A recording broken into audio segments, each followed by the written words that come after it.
Alhamdulillahirabbil alamin, wassalatu wassalamu ala asyrafil anbiya'i wal mursalin, nabiyyina Muhammad wa ala alihi wa sahbihi ajma'in, amma ba'd. Kita lanjutkan kembali pembahasan buku yang pertama, yaitu tentang pentingnya menghafal Al-Quran. Setelah kita memahami bahwa Al-Quran merupakan kebutuhan pokok bagi manusia, dari 3 unsur yang ada dalam diri manusia, baik itu akal, jiwa maupun jasad. Di sini kita akan diajak untuk melihat realita kehidupan yang dijalani manusia termasuk kita. Dan ini sebagai bahan muhasabah. Sebagai bahan muhasabah untuk mengevaluasi, mengintrospeksi diri kita agar kita menyadari betapa kita telah banyak menyia-nyiakan waktu. Di sini kita menulis yaitu realita kehidupan manusia sehari-hari. Dalam waktu 24 jam yang kita miliki dalam sehari, beberapa aktivitas penting yang kita lakukan rutin. Ini disebut istilahnya kegiatan rutin. Kalau bahasa Arab juga a'mal rutiniyah.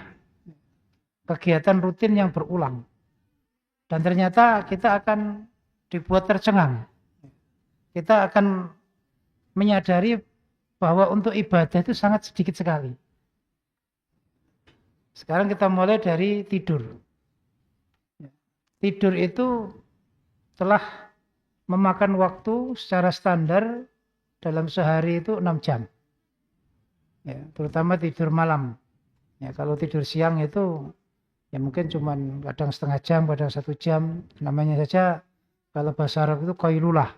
Qailulah tidurnya sedikit. Kalau qailulahnya terlalu banyak, biasanya tambah capek. Tapi kalau tidurnya sebentar, berkualitas, itu segar. Sekarang 6 jam. 6 jam saja itu sudah mengambil 20% waktu kita dalam sehari. Di seperempat waktu sudah habis untuk tidur. Kalau orang umurnya 40, berarti dia sudah tidur berapa tahun? 10 tahun. 10 tahun. Itu kalau tidurnya normal 6 jam. Ada yang lebih suka tidur sehari 8 jam. Kalau 8 jam berarti sepertiga. Sepertiga kehidupan. Kalau orang umurnya 60 berarti sudah tidur 20 tahun. 20 tahun. Jadi nanti catatan amal di akhirat dibuka halaman pertama tidur 20 tahun. Nah kemudian sisanya apakah untuk ibadah semua? Itu kalau sedikit suka tidur 8 jam. Lah kalau yang gemar tidur itu 10 jam. Atau bahkan yang di situ tidur ada yang 12 jam dalam sehari. Kalau yang mania tidur bisa 20 jam sehari. Waktunya habis untuk tidur. Kemudian makan. Makan juga berulang. Kalau kita hitung sehari 3 kali. 1 kali makan katakanlah 1 jam. Itu kalau makannya biasa. Tapi kalau dihitung dari mulai belanja, memasak, menyiapkan, terus makan, bersih-bersih, dari sisa makanannya itu, atau piring yang digunakan, alat yang digunakan itu bisa 2 jam, 3 jam. Seperti pernah saya diajak makan di restoran di Jakarta sana. Diajak makan, saya kira di sekitar Jakarta, ternyata enggak. Ke Purwakarta. Oh iya. Jadi masuknya ke Purwakarta yang arah ke Bandung itu. Saya hitung perjalanannya saja 3-4 jam karena macet. Makan enggak sampai 1 jam, pulang. Saat itu berangkat kalau enggak salah jam 9 atau jam 10. Makan jam 2. Pulang nyampe itu hampir isya. Untuk makan siang aja sudah habis sehari. Habis sehari. Itulah manusia. Kadang makan itu kalau kita hitung hanya 3 kali 3 jam, berarti 13% itu sudah habis untuk makan. Nah biasanya kalau makan ya sudah hanya makan saja. Ya, nggak ada makan sambil astagfirullah, alhamdulillah, itu nggak ada. Ya, nggak selesai-selesai nanti makannya. Kemudian ibadah. Ternyata ibadah itu kita hitung hanya 4%, 1 jam. Ini kita hitung sholat saja. Sholat dalam sehari 5 waktu, 5 kali. Kalau dihitung di situ sekitar ya, 10 menit, 12 menit ya 1 jam. Satu sholatan 10 menit. Wah, itu sudah sholatnya di masjid, nunggu imamnya. Ya kan? Nunggu imamnya. Nah, kemudian di situ baru ya sholatnya bisa lama. Tapi kalau tidak, kalau sholat sendiri 2 menit cukup. Ikan sepat, ikan gabus. Semakin cepat semakin bagus. Jadi kita itu 1 jam itu kalau sholatnya di masjid bersama imam, bacaannya agak panjang, itu satu sholatan 10 sampai 15 menit. Tapi kalau sholat sendiri, kalau cuman 5 menit saja itu ibadahnya hanya berapa? Ya, hanya 25 menit. Ya, hanya 25 menit. Kemudian yang keempat kita hitung aktivitas. Aktivitas itu ya biasanya kerja itu ya nggak lebih dari 8 jam, sekitar 8 jam. Sekolah juga begitu. Aktivitas ya rutinitas dalam sehari. Kita hitung dalam dunia kerja itu 8 jam, berarti mengambil waktu 33%. Mengambil waktu 33%. 8 jam. Dan biasanya kalau sudah fokus kerja ya kerja. Jarang yang mengisi dari sela-sela kerja itu seperti zikir, bacaan Al-Quran dan sebagainya. Itu jarang. Kerja ya fokus kerja. Kemudian yang terakhir, ini yang perlu kita perhatikan, kita punya waktu luang dari sisa tadi itu ada 6 jam. Ya, ada 6 jam berarti di situ 1/4 waktu kita dalam sehari itu ada kosong. Yang mana 6 jam ini PR kita untuk mengisi ibadah. Karena sebenarnya kita hidup itu hanya untuk beribadah. Wa ma khalaqatul jinna wal insa illa liya'budun. Nah, seperti itu. Dan inilah yang menjadikan pentingnya menghafalkan Quran untuk mengisi 6 jam ini. Karena dengan 6 jam ini yang kita punyai, kita akan bisa mengisi dengan membaca, memahami, ya, menghayati, ya, kemudian menghafal, ya, mengamalkan isinya Al-Quran, bahkan mengajarkan Al-Quran. Ini yang kita perlukan. Sehingga ini akan menutup ya, waktu ibadah yang cuma 4% tadi. Ya, meskipun masih kalah dengan waktu yang lain, tapi minimal kita mempunyai waktu ibadah itu lebih banyak. Dan itu akan didapatkan orang yang selalu hidup bersama Al-Quran. Ya. Dia akan mengisi waktu-waktunya untuk menghafal. Bahkan di sela-sela waktu aktivitas tadi, ya, ketika dia bekerja, ketika dia perjalanan ya, di tempat rutinitasnya dia sekolah dan sebagainya, bisa mengisi di sela-sela waktunya dengan menghafal. Murojaah. Karena kalau sudah hafal betul itu insya Allah naik motor sambil baca itu bisa. Ya.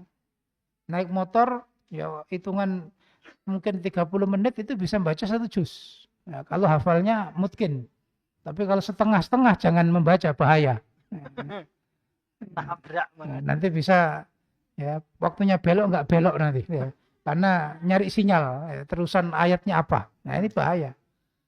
Ya, maka tidak ada orang yang melebihi ya, ahli Quran dalam memanfaatkan waktu.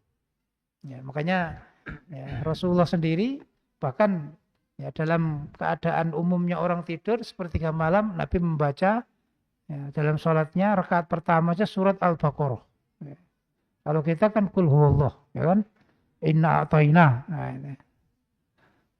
Tapi Nabi surat pertama ya ayat rakaat pertama itu adalah surat Al-Baqarah. Nah, itu menunjukkan bahwa ahli Quran itu paling banyak memanfaatkan waktu sehingga bisa meminimalisir ya, waktu yang digunakan itu tidak hanya untuk kegiatan dunia, kegiatan yang sia-sia. Dari semua itu kita bisa menyaksikan beberapa dalil yang nantinya ada 7 hal yang membuat manusia itu lalai. Kenapa kok waktunya itu habis untuk dunia? Nah, 7 hal itu masuk di dalam ayat-ayat yang kita sitir di halaman berikutnya. Tafadhol. Iqra barakallahu fiik. Bismillahirrahmanirrahim. Qala al-muallif Syekh Abdul Aziz Ridwan hafizahullah ta'ala. وقال الله تعالى في القرآن الكريم أعوذ بالله من الشيطان الرجيم. Halaman 26, buku pertama. واذكر ربك في نفسك تضرعا وخيفة ودون الجهر من القول بالغدو والآصال ولا تكن من الغافلين. Allah Ta'ala berfirman, ingatlah Tuhanmu dalam hatimu dengan rendah hati dan rasa takut pada waktu pagi dan petang, dengan tidak mengeraskan suara, dan janganlah kamu termasuk orang-orang yang lengah. Wa qala Allah Ta'ala ya'lamuna zahiran minal hayatid dunya wa hum 'anil akhirati hum ghafilun. Allah Ta'ala berfirman, mereka mengetahui yang yang tampak dari kehidupan dunia, sedangkan terhadap kehidupan akhirat mereka lalai. Qala Allah Ta'ala la yaghurrannaka taqallubul ladzina kafaru fil bilad mata'un qalilun thumma ma'wahum jahannam wa bi'sal mihad. Allah Ta'ala berfirman, jangan sekali-kali kamu terperdaya oleh bolak-balik perjalanan orang-orang yang kufur di seluruh negeri. Semua itu hanyalah kesenangan sementara. Kemudian tempat kembali mereka ialah neraka jahanam. Itulah seburuk-buruknya tempat tinggal. Wa qala Allah Ta'ala ya ayyuhan nasu inna wa'dallahi haqqun fala taghurrannakumul hayatud dunya wa la yaghurrannakum billahil gharur. Allah Ta'ala berfirman, wahai manusia, sesungguhnya janji Allah itu benar, maka janganlah sekali-kali kehidupan dunia memperdayakan kamu, dan janganlah setan yang pandai menipu memperdayakan kamu tentang Allah. Qala Allah Ta'ala ya ayyuhalladzina amanu la tulhikum amwalukum wala auladukum an dzikrillah wa man yaf'al dzalika fa ulaika humul khasirun. Allah Ta'ala berfirman, wahai orang-orang yang beriman, janganlah harta bendamu dan anak-anakmu membuatmu lalai dari mengingat Allah. Siapa yang berbuat demikian, mereka itulah orang-orang yang merugi. Wa qala Allah Ta'ala sa'asrifu an ayati alladhina yatakabbaruna fil ardi bighairil haqq wa in yaraw kulla ayatin la yu'minu biha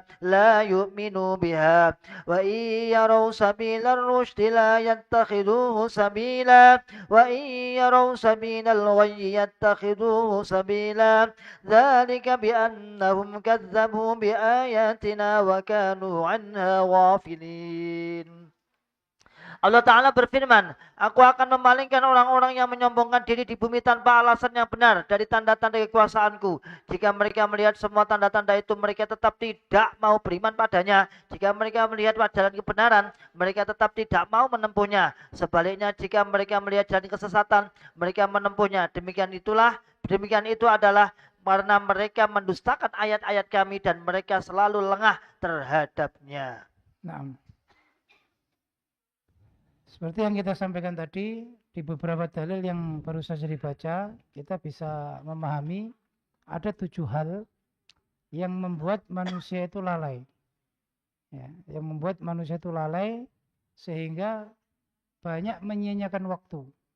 Waktu yang dimiliki, kesempatan yang didapatkan, dia tidak mendapatkan kemanfaatan yang maksimal. Ya. Ayat pertama, kita diperingatkan oleh Allah, yaitu dengan firman-Nya wala takun minal ghafilin. Ya, wala takun minal ghafilin. Dan janganlah kalian atau janganlah engkau Nabi Muhammad termasuk orang-orang yang lalai. Nabi kita aja diperingatkan. Padahal kita melihat ya, kita banyak mengetahui betapa Rasulullah itu ibadahnya luar biasa. Tapi oleh Allah masih diingatkan, jangan menjadi orang yang lalai. Maka kita juga harus berusaha jangan menjadi orang yang lalai sehingga waktu yang kita miliki itu hanya tadi itu, ya, hanya sedikit. Yang untuk ibadah itu hanya sedikit. Apa yang disebut dengan lalai? Ya, pengertian lalai yang harus kita pahami. Lalai itu maksudnya ialah al-ghaflah, ya, itu as-sahwu maknanya. As-sahwu. As-sahwu itu maknanya lupa. Ya, as-sahwu. Maknanya lupa. Artinya apa? Lupa. Kalau kita hidup di dunia ini tugasnya adalah ibadah. Ya. Yang akhirnya tidak memprioritaskan ibadah. Mengejar, ya, kesenangan dunia, mengejar hal-hal yang menyenangkan. Itu namanya as-sahwu. Kemudian yang kedua, makna ghaflah itu adalah al-i'rad.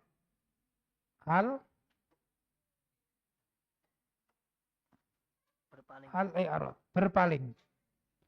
Sebenarnya tahu, ya, bahwa di dunia itu hanya untuk ibadah. Manusia itu harus banyak memanfaatkan waktunya untuk ibadah. Tapi dia nggak mau peduli. Al-i'rad. Ya. Al-i'rad, berpaling, meninggalkan. Ya, dengan sengaja. Kemudian ghaflah juga maknanya yaitu tarkul intibah. Tarkul intibah.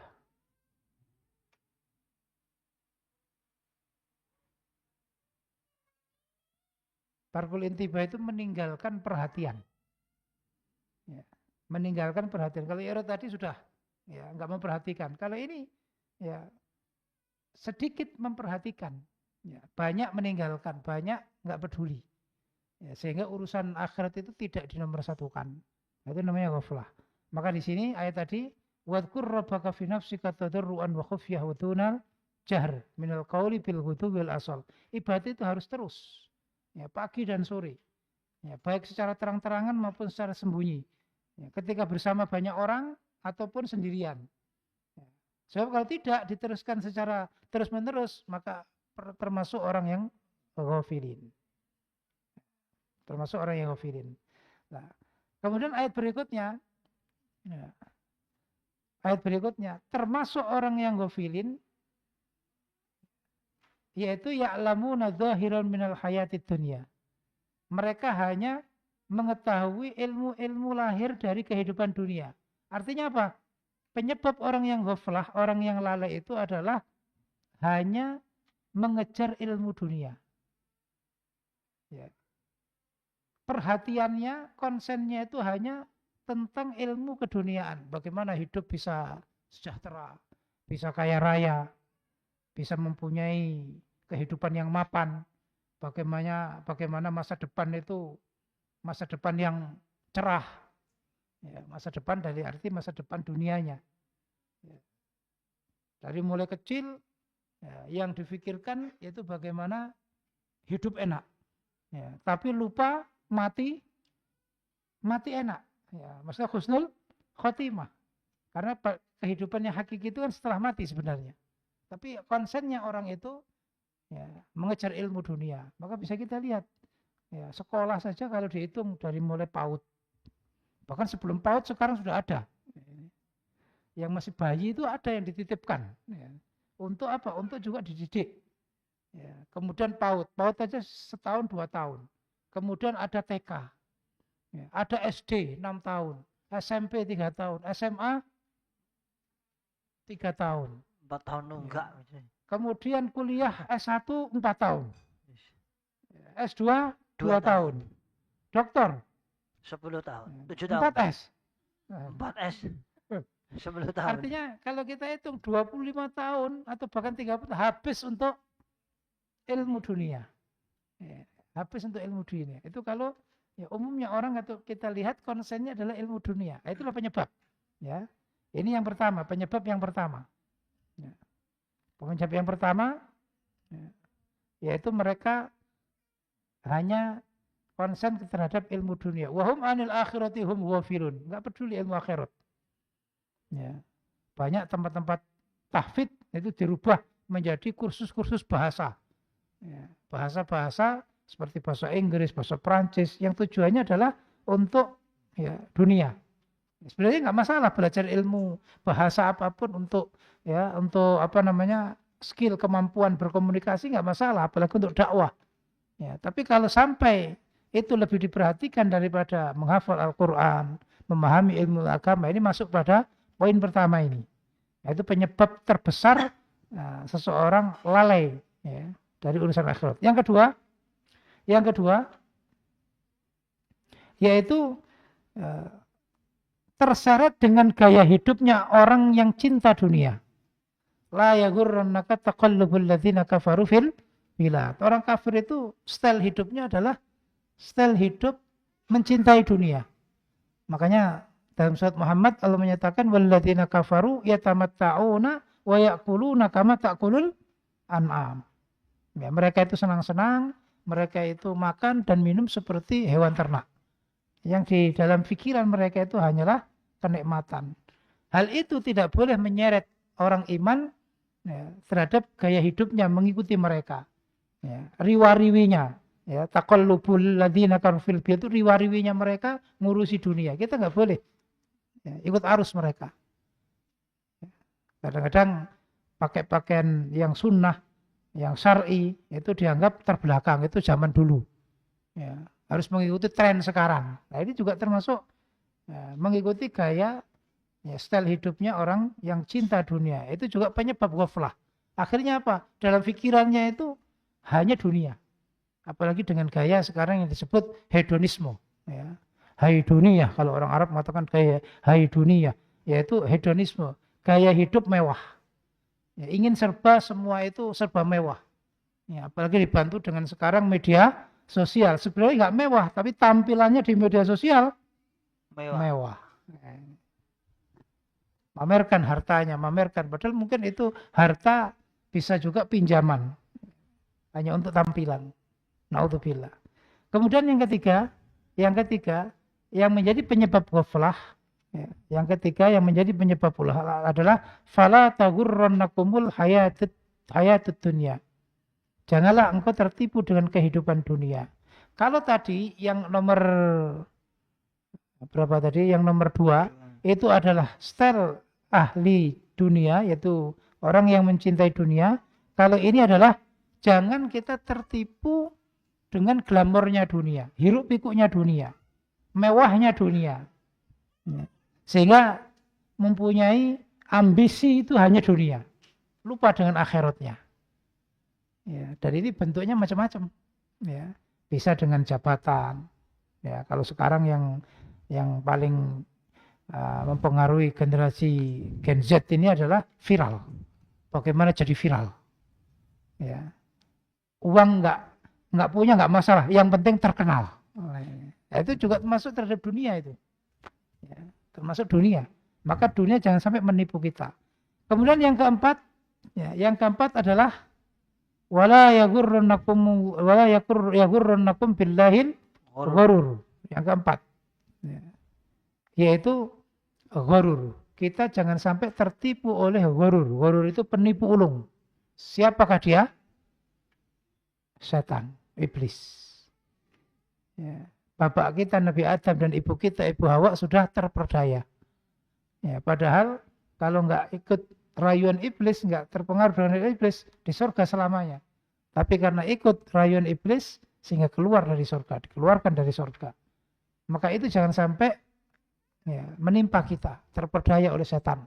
Kenapa orang itu bisa lama, waktu yang dimiliki itu hanya urusan dunia, urusan hawa nafsu dan sebagainya, karena mengikuti setan. Wala tattabi'u khutuwatis syaitan. Kemudian yang kelima, la tulhikum amwalukum.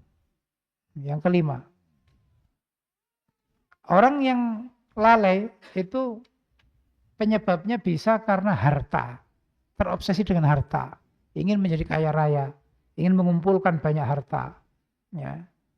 Maka orang yang cinta dengan harta itu dari mulai memikirkannya, merencanakannya, mencarinya, mendapatkannya, ya, menikmatinya, menyimpannya, itu tersibukkan di situ semua. Yang belum punya, bagaimana merencanakan dapat harta, bagaimana memikirkan punya keuntungan besar. Ya, setelah dapat, memikirkan bagaimana menikmatinya, bagaimana menghabiskannya. Ya. Juga terpikirkan bagaimana menyimpannya. Kalau menyimpan nanti nggak ada berkembang, bagaimana mengembangkannya. Jadi manusia itu kalau sudah cinta dunia akan tersibukkan dari A sampai Z. Dari A sampai Z. Itulah fitnah harta. Ya. Kemudian yang keenam adalah wala auladukum an dzikrillah. Ya, yaitu anak-anak, keluarga. Ini juga potensi menyebabkan orang ghaflah. Ya, menyebabkan orang lalai dari urusan akhirat karena mencintai anaknya, sibuk dengan anaknya, berbangga dengan anaknya, ya, membanggakan anak-anaknya. Ya. Dan bahkan ada yang menjual agamanya gara-gara mengikuti anaknya. Ini poin yang keenam. Ya, jangan sampai kita dalam posisi ini.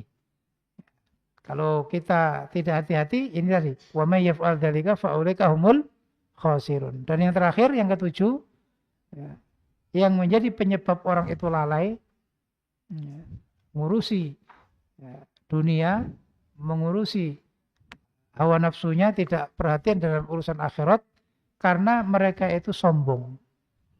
Ya. Sombong itu dari sisi ayat ini, alladzina yatakabbaruna fil ard. Ya. Sehingga mereka hasilnya wa iyyaru sabilar rusdi la yattakhidhuhu sabila. Ya. Mereka terhadap kebenaran yang sudah ketahui itu mereka tidak mau mengambil.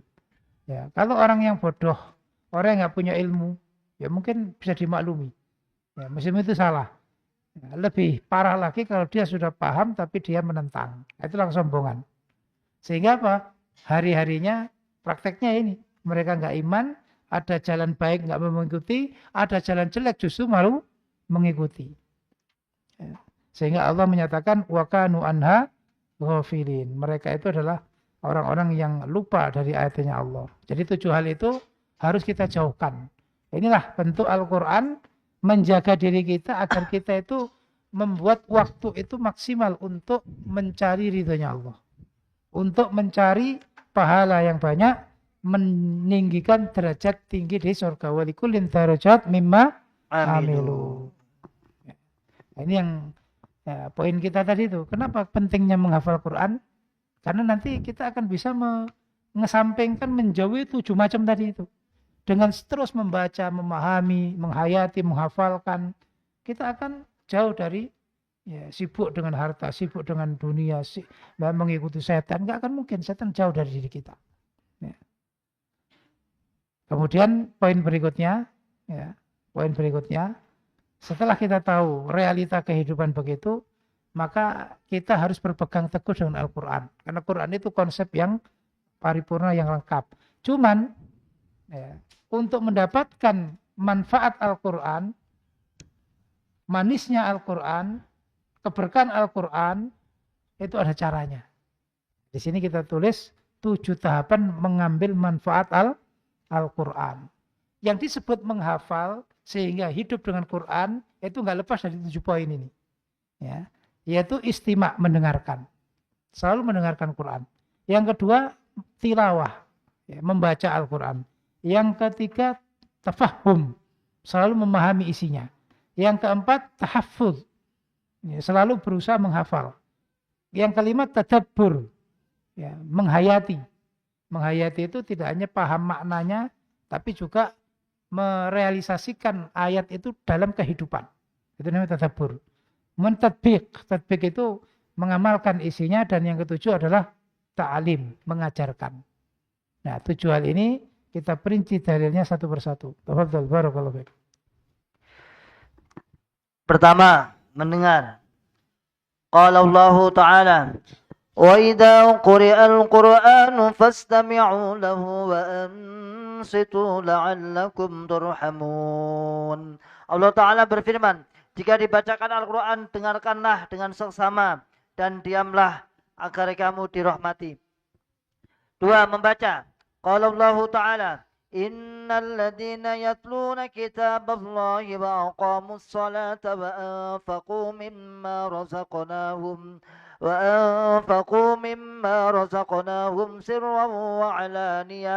سرا وعلانية يرجون تجارة لن تبور. Allah Ta'ala berfirman, sesungguhnya orang-orang selalu membaca kitab Allah Al-Quran dan melaksanakan sholat dan menginfakkan sebagian rezeki yang kami anugerahkan kepadanya dengan diam-diam dan terang-terangan. Mereka itu mengharapkan perdagangan yang tidak akan merugi. 3. Memahami. Qala Allah Ta'ala, وَمَثَلُ الَّذِينَ كَفَرُوا كَمَثَلِ الَّذِي يَنْعِقُ بِمَا لَا يَسْمَعُ إِلَّا دُعَاءً وَنِدَاءً صُمٌّ بُكْمٌ عُمْيٌ فَهُمْ لَا يَعْقِلُونَ. Allah Ta'ala berfirman, perumpamaan penyeru orang-orang yang kufur adalah seperti pengembala yang meneriaki gembalanya yang tidak mendengar, memahami selain panggilan dan teriakan saja. Mereka tuli, bisu, dan buta sehingga mereka tidak mengerti. 4. Menghafal. Qala Allah Ta'ala, وَلَقَدْ يَسَّرْنَا الْقُرْآنَ لِلذِّكْرِ فَهَلْ مِن مُدَّكِرٍ. Allah Ta'ala berfirman, sungguh kami benar-benar telah memudahkan Al-Quran sebagai pelajaran. Maka adakah orang yang mau mengambil pelajaran? 5. Menghayati. Qala Allah Ta'ala, Kitabun anzalnahu ilaika mubarakun liyadabbaru. Kitabun anzalnahu ilaika mubarakun liyadabbaru ayati waliyadzakkaru ulul albab. Allah Ta'ala berfirman, Al-Quran ini adalah kitab yang kami turunkan kepadamu Nabi Muhammad yang penuh berkah supaya mereka menghayati ayat-ayatnya dan orang-orang yang berakal sehat mendapat pelajaran. 6. Mengamalkan. Qala Allah Ta'ala, Alladzina yastami'una al-qawla fayattabi'una ahsanahu ulaika alladhina hadahumullah wa ulaika hum ulul albab. Allah Ta'ala berfirman, yaitu mereka yang mendengarkan perkataan lalu mengikuti apa yang paling baik di antaranya. Mereka itulah orang-orang yang telah diberi petunjuk oleh Allah dan mereka itulah ulul albab, orang-orang yang mempunyai akal sehat. 7. Mengajarkan. Qala Allah Ta'ala, لقد من الله على المؤمنين إذ بعث فيهم رسولا من أنفسهم يتلو عليهم آياته ويزكيهم ويعلمهم الكتاب والحكمة وإن كانوا من قبل لفي ضلال مبين. Allah Ta'ala berfirman, sungguh Allah benar-benar telah memberi karunia kepada orang-orang mukmin ketika Dia mengutus di tengah-tengah mereka seorang Rasul Muhammad dari kalangan mereka sendiri yang membacakan kepada mereka ayat-ayatnya, menyucikan jiwa mereka dan mengajarkan kepada mereka kitab suci Al-Quran dan hikmah. Sesungguhnya mereka sebelum itu benar-benar dalam kesesatan yang nyata. Nah, dalam 7 poin ini ya nanti bisa diperhatikan yang kita beri warna merah. Itu yang disebut mahal syahid, ya, mahalus syahid dari pembahasan, ya, seperti yang pertama tadi, yaitu mendengarkan, ya, ayatnya fastami'u lahu wa ansitu, ya, namanya istima' itu tidak, ya, mendengar orang baca terus, ya, mendengar itu enggak, tapi berusaha selalu ingin mendengar, itu namanya istima'. Tidak hanya as-sama, kalau sama itu nyemak orang baca. Tapi namanya istima' itu berusaha bagaimana dia selalu mendengarkan Quran. Ditambah wa ansitu al-insot. Insot itu memperhatikan betul. Ya, tidak hanya mendengarkan sambil berlalu, tidak. Tapi kalau bahasa Jawa itu nengklengno, apa nengklengno? Nengklengake. Memperhatikan penuh, memusatkan perhatian, itu namanya insot. Kemudian yang kedua membaca yatluna kitaballah. Di sini kita memahami yatluna itu pakai fi'il mudhari'. Ya, kalau fi'il madinya tala, kemudian fi'il mudhari'nya yatlu. Karena mereka yatluna. Kenapa pakai fi'il mudhari'? Karena untuk yufidul hadir wal mustaqbal. Ya, untuk menunjukkan sekarang dan nanti. Yaitu maknanya apa? Istimror, terus, enggak berhenti. Ya, tidak hanya muwaqqatan. Membacanya hanya waktu tertentu tidak, tapi berusaha terus membaca. Makanya Allah mensifati ya alladzina yatluna, ya, selalu membaca. Kemudian yang berikutnya yang ketiga memahami. Dalam ayat ini Allah menggambarkan orang kafir meskipun mereka mendengar Al-Qur'an tapi ternyata mereka tidak mendengar kecuali panggilan dan ya, ajakan saja. Enggak paham maknanya apa, maksudnya apa. Ya, sehingga dalam ayat lain juga Allah menyebutkan menyindir afala yatadabbarunal Qur'an am ala qulubin akfaluha. Kemudian yang keempat, Quran itu lidzikri, untuk menjadi pengingat. Ya. Tidak mungkin orang itu mengingat kalau enggak hafal. Seperti yang kita ceritakan tadi siang. Ya. Sahabat Abu Bakar dalam momen umumnya sahabat itu shock. Ya. Sahabat itu enggak mampu berpikir jernih karena kehilangan Nabi. Tapi bagaimana sahabat Abu Bakar tampil mengingatkan satu ayat yang membuat semuanya sadar. Nah, dan itu tidak mungkin dilakukan orang yang enggak hafal Al-Quran, yang hafal saja, ya, dengan apa keadaan yang tadi itu ya, menyusahkan itu bisa lupa. Bagaimana yang tidak hafal? Ya, dan ini menunjukkan pentingnya menghafal. Ya, kemudian yang kelima adalah menghayati. Menghayati itu tidak hanya sekedar tidak hanya sekedar memahami maksud, mengetahui maknanya, tidak. Ya, menghayati itu adalah mempraktekkan dalam kehidupan. Ya, seperti penghayatannya Umar bin Khattab. Ya, ketika melihat ya, menyapa orang Nasrani yang beribadah di panggung, yang dia nggak turun dari panggung, meninggalkan kemewahan dunia, ibadah pagi siang malam. Ya, Umar bin Khattab menyapa dan pendeta tersebut memperlihatkan dirinya di jendela. Saat Umar melihat ya wajahnya itu ya kurus, pipinya itu cekung, kempot ya, pipinya kempot, matanya cengkung, rambutnya itu enggak rapi, pakainya lusuh, ya, jauh dari kemewahan, kesenangan dunia. Umar itu menangis. Ya, sampai yang sekitarnya juga menangis. Ya, setelah pergi Umar ditanya, kenapa engkau menangisi orang Nasrani? Ya, jawabannya, saya tidak menangisi dia. Maksudnya menangisi ya itu kayak kasihan, tidak, tapi maksudnya saya hanya ingat ayatnya Allah. Orang seperti dia itu ya sebagaimana yang difirmankan oleh Allah ya. Di situ ya di dalam surat surat Al-Ghasyiyah ya. Amilatun nasibah taslan naran hamiyah. Itu prakteknya. Dia di dunia sengsara, amilatun nasibah, mengerjakan amalan-amalan yang berat karena ibadah pagi siang malam jauh dari kehidupan kemewahan, tapi nantinya taslan naro hamiyah. Mereka akan masuk ke dalam neraka. Itu yang saya tangisi. Ya, betapa celaka nasibnya. Nah, ini termasuk penghayatan. Ayat sudah dihafal, maknanya tahu, dan mengingat ayat itu ketika melihat peristiwa atau menyaksikan sesuatu. Nah, itu namanya penghayatan. Makanya tidak semua orang yang paham Al-Quran bisa menghayati.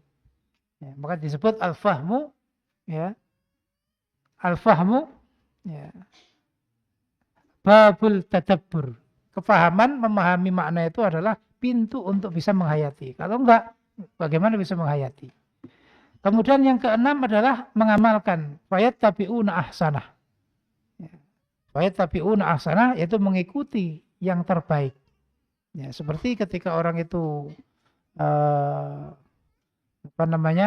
mendapatkan hinaan, cacian, itu yang pertama Yang paling baik adalah wal kadhiminal ghaid. Ya, yang pertama, yang kebaikan pertama adalah menyimpan kemarahan. Ya sudah. Kalau itu sesama orang iman, ya sudah, nggak usah dibalas. Rasa marahnya dipendam. Yang lebih baik wal afina anin nas. Ya, wal afina anin nas, mengampuni. Ya, nggak ada dendam, nggak mempermasalahkan, atau bahkan berlagak nggak pernah terjadi. Ya. Dan yang lebih baik dari itu adalah wallahu yuhibbul muhsinin. Ya. Dicaci maki, dihina, malah ngirim hadiah. Ngirim hadiah. Seperti yang dilakukan oleh salah satu cucu dari Imam Ali ketika diomongin seseorang bahwa engkau dihina oleh si A itu begini. Malah dikasih hadiah, ini berikan ke dia. Loh, kok malah kasih hadiah? Iya, ya, karena berarti dosa saya diampuni, ya, derajat saya diangkat. Karena saya tidak seperti apa yang dia omongkan. Harun al-Rasyid juga begitu kisahnya, seorang khalifah yang dekat dengan ulama. Ya. Pada saat mau wudhu, ya, salah satu budak wanitanya itu memiringkan bejana supaya air itu mancur. Ternyata yaitu karena kurang hati-hati, bejana itu jatuh, menimpa tangannya dan tangannya berdarah. Seorang khalifah yang menguasai hampir separuh dunia, tangannya dibuat luka. Itu kalau yang lain langsung dieksekusi. Tapi Harun al-Rasyid, ya, memang yang namanya manusia tetap marah. Ya, melihat kemarahan itu, budak wanita membaca ayat tadi, wal kadhiminal ghaid. Akhirnya nggak jadi marah. Wajahnya tadinya merah, ya, sedikit pudar akhirnya nggak jadi marah. Ya, tapi masih kelihatan nggak terima. Ya kan? Budaknya meneruskan ayatnya, wal afina anin nas. Akhirnya ya tersenyum, nggak jadi dendam.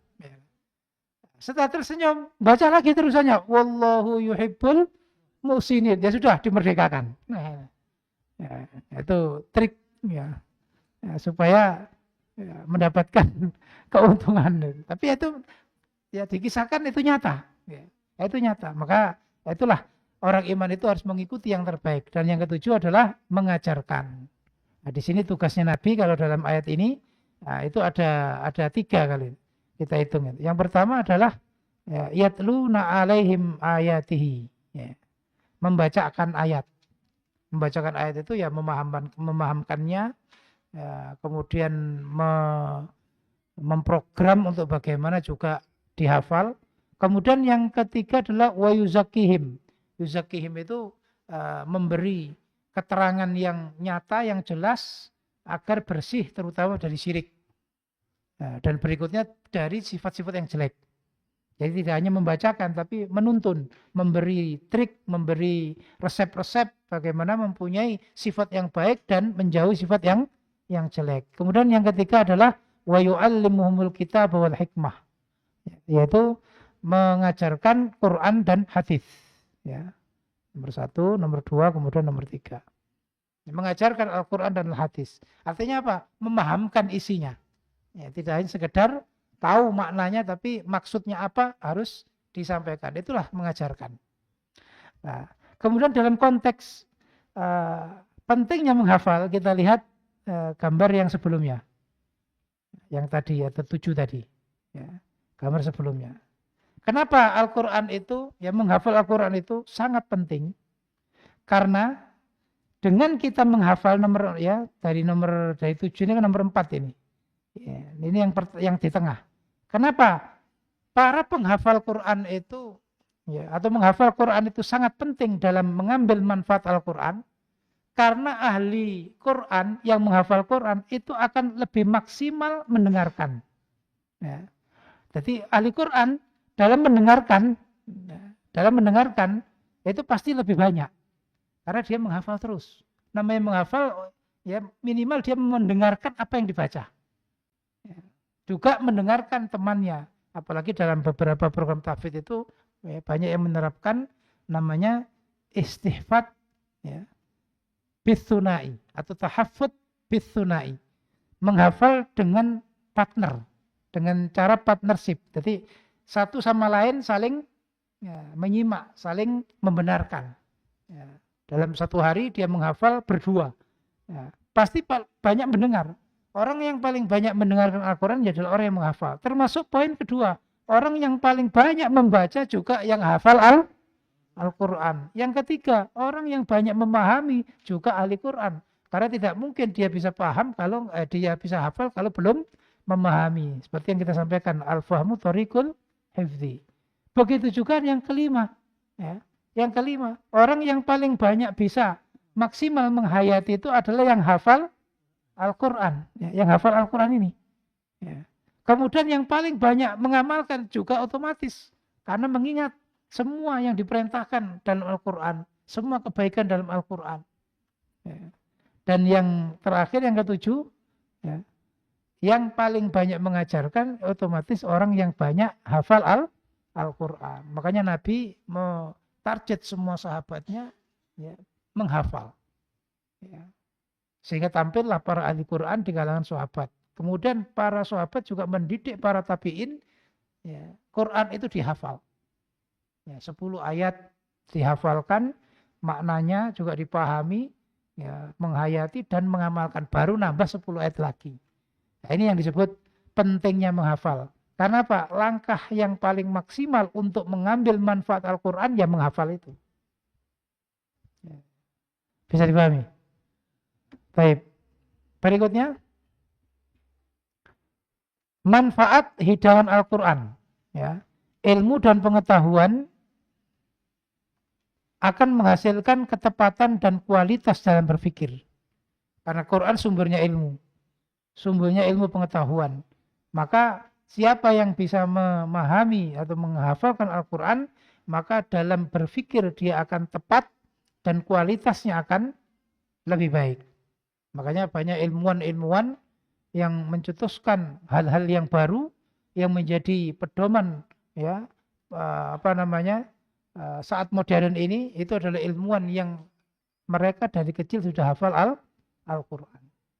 Ya, seperti yang ilmu matematika Muhammad Al-Khwarizm, ilmu kedokteran yang tadi kita ceritakan Ibnu Sina. Ya. Bahkan yang mencetuskan pesawat terbang namanya Abbas bin Firnas, ya itu juga diceritakan di masa kecilnya banyak menghafal Al-Quran. Makanya kalau ingin punya pemikiran secara intelektual yang luar biasa, ya Al-Quran. Sehingga prakteknya kita bisa saksikan banyak universitas Indonesia bergengsi, itu mereka menyatakan kalau hafal Quran dapat beasiswa. Ya, gratis bagi yang hafal Quran. Karena apa? Secara intelektual enggak dilakukan.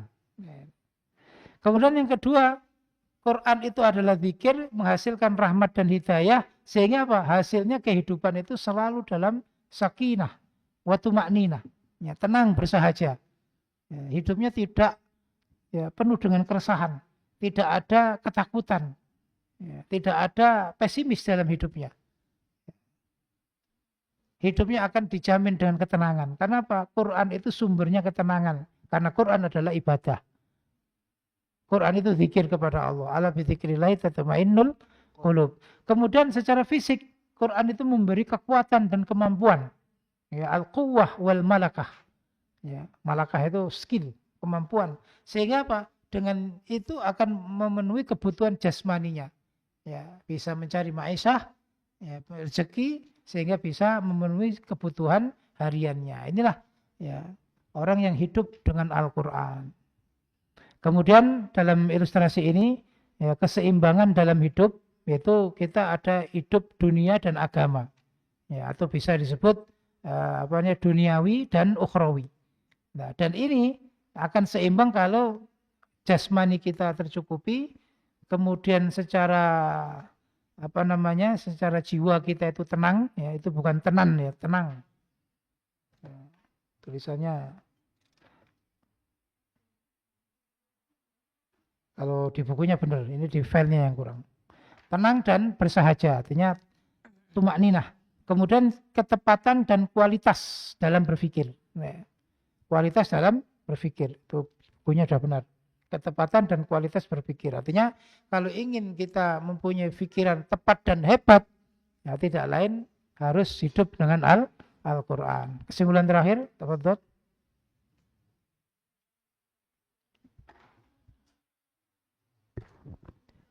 Ketika seseorang telah mampu menjadikan Al-Quran sebagai pedoman dalam kehidupan dan selalu bisa menyajikannya sebagai hidangan dan lezat sepanjang hayat, maka ia akan selalu mendapat kebaikan dan kesuksesan serta keberkahan baik dunia maupun di akhirat. Hidayah Al-Quran akan membuat konsep kehidupan seseorang senantiasa terarah, tertata dan terbimbing. Secara spiritual akan membuatnya selalu istiqomah dalam kebenaran. Secara emosional akan terjaga dari segala sifat buruk sekaligus terhiasi dengan semua sifat mulia. Dan secara intelektual, ia akan terbimbing dan terarahkan pada kebaikan dan kemanfaatan. Al-Quran akan membuat akal selalu berpikir tepat dan hebat. Al-Quran akan membuat jiwa selalu dalam keterangan dan ketentraman. Dan Al-Quran akan membuat seseorang selalu termotivasi untuk mempunyai ilmu dan skill agar bisa terus berkarya dan bekerja, sehingga kebutuhan pokok kehidupannya tercukupi dan mendapatkan kehidupan yang sejahtera serta selalu dalam kebahagiaan. Itulah generasi unggulan, generasi Al-Quran. Qala Allah Ta'ala, Inna fi khalqis samawati wal ardi wa ikhtilafil laili wan nahar wa ikhtilafil laili wan nahari la ayatin li ulil albab الذين يذكرون الله قياما وقعودا وعلى جنوبهم ويتفكرون في خلق السماوات والأرض ربنا ما خلقت هذا باطلا سبحانك فقنا عذاب النار. Allah Ta'ala berfirman, sesungguhnya dalam penciptaan langit dan bumi serta pergantian malam dan siang terdapat tanda-tanda kekuasaan Allah bagi orang yang berakal, yaitu orang-orang yang mengingat Allah sambil berdiri, duduk dan dalam keadaan berbaring dan memikirkan tentang penciptaan langit dan bumi. Seraya berkata, ya Tuhan kami, tidaklah Engkau menciptakan semua ini sia-sia. Maha suci Engkau, lindungilah kami dari segala azab neraka. Nah, poin terakhir itu tadi menunjukkan bahwa generasi ulul albab itu adalah generasi yang merealisasikan nilai-nilai Al-Quran. Ya. Generasi ulul albab itu adalah yang pertama, yadhkurunallaha. Ini dari sisi ruh, dari sisi jiwa, dari sisi spiritual selalu ingat Allah, dan itu yang membuat hidupnya tenang. Yang kedua yatafakkaruna. Itu dari sisi akliyah, dari sisi akal, selalu berpikir. Dan yang ketiga adalah Rabbana ma khalaqta hadza batila. Ini dari sisi ya bagaimana yaitu seseorang selalu tenang dalam kehidupannya. Ya, semua ya dihasilkan atau menghasilkan ibadah. Subhanaka faqina adzaban. Jadi dari sisi ketauhidannya, dari sisi intelektualnya, juga dari sisi ketenangan hidupnya, itu menunjukkan itulah generasi ulul albab, generasi Al-Quran. Seperti yang sudah kita terangkan bahwa buku ini ya, adalah untuk memberi kefahaman. Ya. Jadi seperti dalam cover belakangnya, itu memberi pemahaman pentingnya menghafal Al-Quran agar bisa hidup dengan Al-Quran. Nah, yang perlu dicatat, ya, target buku ini, ya, setelah kita sampaikan, kita pahamkan poin-poinnya, ada 3 target yang kita inginkan setelah memahami buku ini. Yang pertama, yaitu yang disebut tanmiyatul wa'i.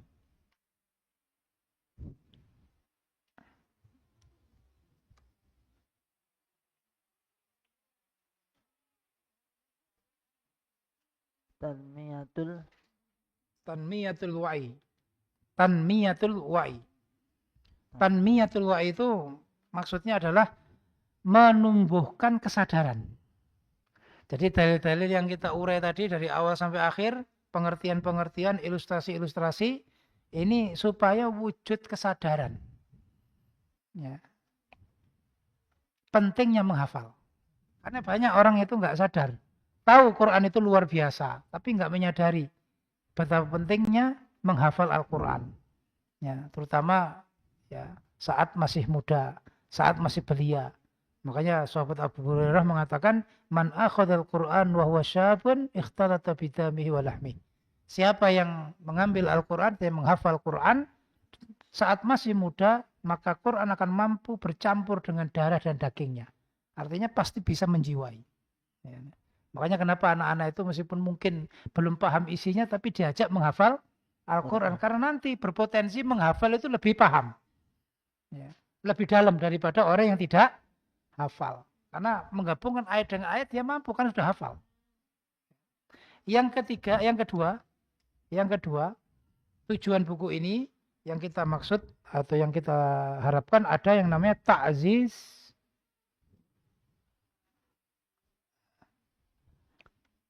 ta'zizud dafi'iyah. Ini bahasa-bahasa pendidikan ya, dafi'iyah. Ta'zizud dafi'iyah, yaitu mengokohkan kesemangatan internal. Jadi setelah sadar, dia punya kekuatan dalam hatinya, dalam jiwanya untuk menghafal. Berarti harus menghafal. Jadi mendorong kesemangatan, memotivasi agar dia mempunyai tekad bulat untuk menghafal. Karena telah pentingnya sudah dipahami tadi. Quran itu konsep kehidupan yang sempurna. Quran itu kebutuhan pokok yang tidak bisa tidak harus didapatkan. Quran itu manfaatnya tadi itu. Ya, secara intelektual, secara spiritual maupun secara emosional. Jadi semua pemahaman itu akan membuat dalam hatinya itu ada menanamkan, mengokohkan, menguatkan tekad untuk menghafal. Sehingga orang itu umpama perjalanan itu sudah tekad bulat siap. Fa idza azamta fatawakkal 'ala Allah. Azam itu tekad bulat yang enggak di-cancel. Itu namanya azam. Kalau masih angen-angen, masih rencana, itu belum azam. Apalagi masih terlintas pemikiran tok, itu bukan. Kalau azam itu sudah memang melangkah, yang nggak mungkin kembali lagi. Dan yang ketiga, yang tidak kalah pentingnya, buku ini kita harapkan menjadi yaitu namanya iksabul qudrah. Iksabul qudrah, yaitu memberi bekal, mempunyai kekuatan, mempunyai modal untuk bisa melakukan. Makanya konsen dari buku ini itu targetnya adalah pemikiran. Targetnya adalah pemikiran. Jadi program target buku ini adalah, kalau bahasa pendidikan itu yaitu yuwajjihul aqla. Ini mengajak secara berpikir, secara pemikiran. Inilah pentingnya Quran. Sehingga orang yang telah memahami, kita harapkan ini tadi, ada kesadaran, ada kekuatan untuk dia akan melakukan, kemudian membekali bagaimana dia nanti mampu istiqomah, mampu melaksanakan. Ini buku pertama ini. Maka diharapkan setelah 4 halakoh ini dari tadi pagi ini. Ini memang fondasinya. Supaya apa? Secara jiwa, secara akal, secara hati itu ini terwujud. Selalu menyadari pentingnya, selalu termotivasi, kekuatan untuk mampu menghafalkan, termasuk yaitu bagaimana bisa mempunyai skill. Mempunyai tekad bulat yang tidak tidak kendor atau tidak lemah, tidak futur di dalam menghafal Al-Quran. Bisa dipahami? Insyaallah. Kemudian kita akan pindah atau melanjutkan ke buku kedua. Buku kedua.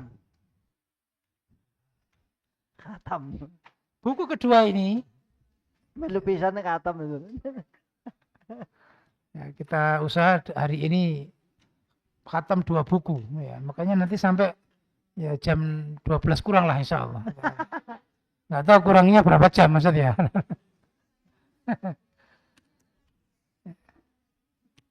Jam 12 kurang. Buku kedua yaitu berjudul Fadhailul Qur'ani wa Ahli. Fadhailul Qur'ani wa Ahli. Keutamaan Al-Quran dan Ahlul Quran. Buku ini kita targetkan di halaman cover belakang memberi kesemangatan. Ya. Kalau tadi itu tafhim, memberi pemahaman. Kalau ini memberi kesemangatan. Namanya tasji'. Ya. Namanya tasji'. Ya. Tasji' itu ya, memberi semangat. Sajja'a yusajji'u. Tasji'. Kalau orangnya namanya ya, suja'. Ya, orang yang pemberani. Kalau sifatnya namanya saja'ah. Memberi kesemangatan untuk menghafal Al-Quran agar bisa selalu bersama Al-Quran. Agar bisa selalu bersama Al-Quran.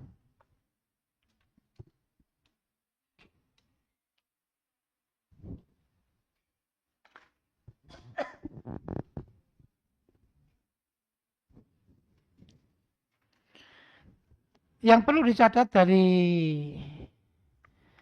maksud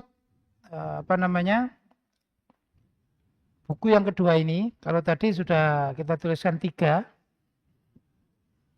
tasjid juga mempunyai 3 target. Ya. Tasjid itu juga mempunyai 3 target.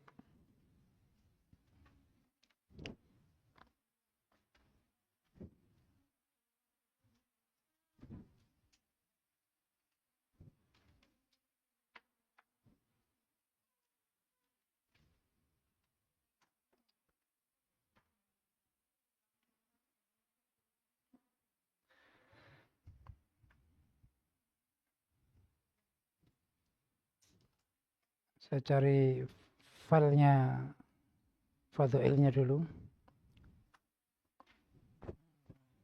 Filenya nyampur.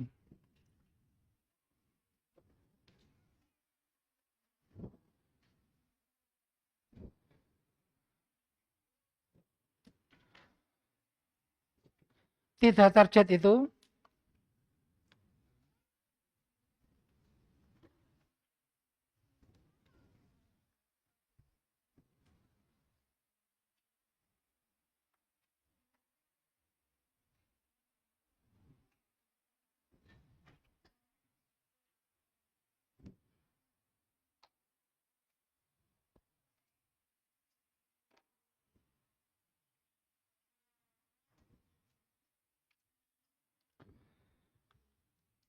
tasjid itu mempunyai 3 makna juga. Yang pertama adalah yang disebut bathul hamas. Ini juga bahasa pendidikan. Bathul hamas atau hamasah. Bathul hamasah. Yaitu memberi atau menyebarkan motivasi. Ya, antusias. Hamas itu maknanya antusias. Semangat. Jadi tasjid memberi kesemangatan, itu maksudnya adalah mendorong, ya, mendukung secara emosional. Secara emosional.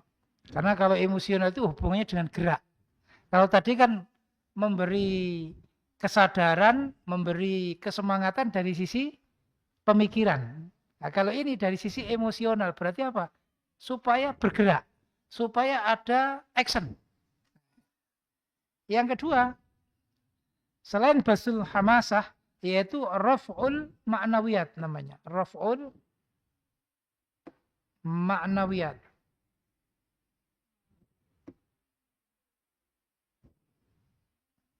Raf'ul ma'nawiyat. Apa maknanya raf'ul ma'nawiyat? Yaitu mengangkat atau menguatkan secara mental. Menguatkan secara hati, secara jiwanya. Sehingga mempunyai keberanian, mempunyai tadi itu tekad bulat untuk action, untuk melaksanakan. Ya, tidak hanya sekedar wacana, sekedar terlintas dalam pemikiran, tidak. Semangat hanya pikirannya tidak, tapi ada gerakan, ada usaha. Yang dengan ini ya akhirnya mau mendaftar program tahfidz, mau mengikuti program tahfidz, mau mengikatkan dirinya dalam halakoh-halakoh tahfidz. Ini yang kita harapkan dari buku ini. Ya, ada Raf'ul Manawiyat, mengangkat secara ya, mental, pede, tidak tidak pesimis. Ya, saya mampu, saya bisa. Karena di sini akan diterangkan banyak keutamaan-keutamaan, banyak faedah-faedah dalam menghafalkan Al-Quran. Karena judulnya adalah Kefadholan Al-Quran dan Ahli Al-Quran. Dan yang ketiga, yang juga tidak kalah pentingnya, yaitu buku ini akan memberi namanya Da'mun Ilmi. Da'mun Ilmi itu dukungan secara ilmiah. Dukungan secara ya, keilmuan, bimbingan keilmuan agar mempunyai kekuatan, mempunyai kesemangatan. Ya, tadi itu tasjih dalam melaksanakan program menghafal Al-Quran. Jadi kalau buku pertama tadi konsennya kepada akal, kepada pemikiran, ya kan? Kalau ini adalah kepada fi'il, kepada perbuatan, kepada termasuk hati tadi itu, ya, secara jiwa, betul-betul punya kesemangatan, keberanian untuk menghafal Al-Quran. Tidak takut dengan ancaman. Kalau nanti lupa akan lepra dari kiamat, tidak takut. Kenapa? Lebih memikirkan bagaimana mendapatkan keutamaannya. Ya. Memang kita tidak boleh meremehkan ya, dalil-dalil ancaman kalau melupakan Al-Quran. Tapi itu tidak boleh menghalangi kita untuk menghafal Al-Quran. Maka pentingnya buku ini ya akan membahas keutamaan Quran dan ahli Al-Quran. Itulah 3 hal yang ingin kita wujudkan. Sarah, beneran? Saya ketinggalan lanjut apa? Jam 12 kurang terus ya? Ya, jam 12 kurang pokoknya. Kurang semenit. Baik, dibaca Muqaddimah. Muqaddimah mungkin Indonesianya aja. Tafadhol, barakallahu fiik. Bismillahirrahmanirrahim. Muqaddimah. Alhamdulillah segala puji hanya bagi Allah Subhanahu wa taala, zat yang menurunkan Al-Qur'an dan dengannya ia mengangkat derajat manusia, juga memberi kabar gembira bagi pembawa dan penghafal Quran dengan pengampunan dan keridhaan. Semoga selawat dan salam tercurahkan kepada Rasulullah sallallahu alaihi wasallam. Beliaulah pengajar Al-Qur'an, juga kepada keluarganya, para sahabatnya dan orang yang mengikuti jalannya dengan kebaikan. Al-Quran merupakan pedoman umat Islam yang memiliki beberapa keutamaan dan penghargaan yang besar bagi pembacanya, penghafalnya, dan orang-orang yang mengamalkannya. Di dalam kitab ini dikutip kembali dalil-dalil dari Al-Quran dan al-hadis yang menerangkan keutamaan tersebut. Dan melalui kitab ini kita akan mengetahui beberapa penghargaan besar yang akan diperoleh oleh penghafal Al-Quran, baik dalam kehidupan pribadi, keluarga maupun masyarakatnya. Sehingga diri kita selalu termotivasi untuk menjadi bagian dari mereka dan mendapatkan penghargaan seperti yang mereka dapatkan. Buku ini kami beri judul Fadhailul Quran wa Ahlihi, dan buku ini merupakan seri kedua dari silsilah Hayah Quraniyah, serial buku kehidupan Qurani. Kami mohon kepada Allah agar menjadikan buku ini, kitab ini selalu manfaat bagi seluruh umat di setiap waktu dan keadaan. Dan doa penutup kami adalah Alhamdulillahirabbil alamin. Ustadz Abdul Aziz Ridwan LC. Nah, seperti yang kita jelaskan tadi, ya, bahwa buku yang pertama memotivasi secara pemikiran, kemudian buku yang kedua memotivasi secara hati dan perbuatan. Ya. Maka di sini tadi buku ini akan berisikan untuk menguatkan secara hati dan sekaligus ya bagaimana langsung melakukannya. Ya, maka di buku ini kita jelaskan tentang kefadholan Al-Quran dulu. Ya, Quran itu kefadholannya apa? Sehingga itu akan membuat ya kesemangatan ini akan wujud, kemudian punya tekad bulat melakukan. Setelah itu kita akan diajak untuk memahami kefadholan ahli Quran. Kefadholan ahli Quran di situ akan meliputi pada 3 sisi kehidupan. Ya, baik kehidupan pribadi, keluarga maupun masyarakat. Ya, karena ahli Quran itu akan memberi manfaat pada tiga ini. Pada dirinya sendiri, kepada keluarganya, dan juga kepada masyarakatnya. Nah, buku ini isinya itu. Ya, buku ini isinya 35 dalil. Ya, terbagi menjadi 2 bab. Kefadalan Al-Quran isinya 5. Ya, dan kefadalan ahli Quran yaitu bertemakan 3. Kefadalan untuk dirinya, kefadalan untuk keluarganya, dan kefadalan untuk masyarakatnya. Bisa dipahami? Baik. Fadailul Quran Al-Karim dibaca. Fadailul Quran. Ni'matun 'azimatun, nikmat yang agung. Khairul kalam, sebaik-baiknya ucapan. Ibadatun 'azimatun, ibadah yang agung. Al-kafiyu, memberi kecukupan. Khairul jalisul la yumallu hadis. Sebaik-baiknya teman. Naam. Jadi 5 ini menunjukkan kefadil Al-Quran. Sebenarnya Quran itu kefadilannya nggak terhitung. Ya, sebagaimana keutamaan Al-Quran, karena itu adalah kalamnya Allah. Tapi 5 ini ya, sebagai kesimpulan. Ya, yang paling harus kita pahami, Quran itu adalah ibadah yang nikmat yang agung. Ya, kemudian juga Quran itu sebaik-baiknya ucapan. Quran juga ibadah yang paling agung.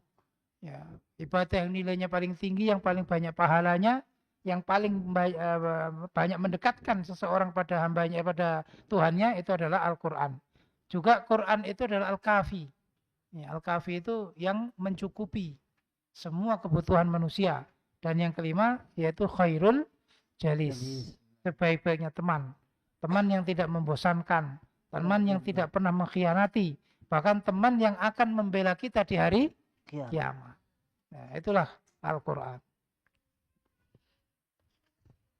Terus keutamaan Al-Quran. Halaman 1. Ni'matun 'azimatun, nikmat yang agung. Qala Allah Ta'ala, ya ayyuhan nasu qad ja'atkum maw'idatun min rabbikum wa shifaa'un lima fis sudur wa hudan wa rahmatun lil mu'minin. Allah Ta'ala berfirman, wahai manusia, sungguh telah datang kepadamu pelajaran Al-Quran dari Tuhanmu, penyembuh bagi penyakit yang ada dalam dada, dan petunjuk serta rahmat bagi orang-orang yang beriman. Terus. Qala Rasulullah sallallahu alaihi wasallam, inna hadzal Qur'ana ma'dubatullahi faqabalu min ma'dubatihi mastata'tum. Inna hadzal Qur'ana hablullah wa nurul mubin wa shifaa'un nafi' wa ismatul liman tamassaka bih wa najatul liman tabi'ahu. Al-hadis rawahu Darimi. Rasulullah sallallahu alaihi wasallam bersabda, sesungguhnya Al-Quran adalah jamuan Allah, maka pelajarilah dari jamuannya semampu kalian. Sesungguhnya Al-Quran adalah tari Allah, cahaya yang terang dan obat yang bermanfaat, perlindungan bagi orang-orang yang berpegang teguh dengannya, dan keselamatan bagi orang-orang yang mengikutinya. 2. 6. Yang pertama, Quran itu adalah nikmatun azimah. Dalam 2 dalil ini ya, kita akan difahamkan kenapa Quran itu menjadi nikmat yang luar biasa, nikmat yang agung, karena ada 10 hal yang akan kita dapatkan dari Al-Quran ya, dan 10 itu adalah sesuatu yang paling istimewa dan tidak akan pernah didapatkan selain dari Al-Quran. Ya, bisa dilihat di layar. Nomor 1 ya, tanda yang merah-merah itu yang kita tandai merah, kita nomori. Yang 1 adalah mau'idhah. Quran itu adalah mau'idhah. Mau'idhah itu pengertiannya nasihat yang ya, mengesankan kepada hati, kepada jiwa. Menggugah hati. Yang mengesankan, yang kalau ucapan itu membuat terenyuh.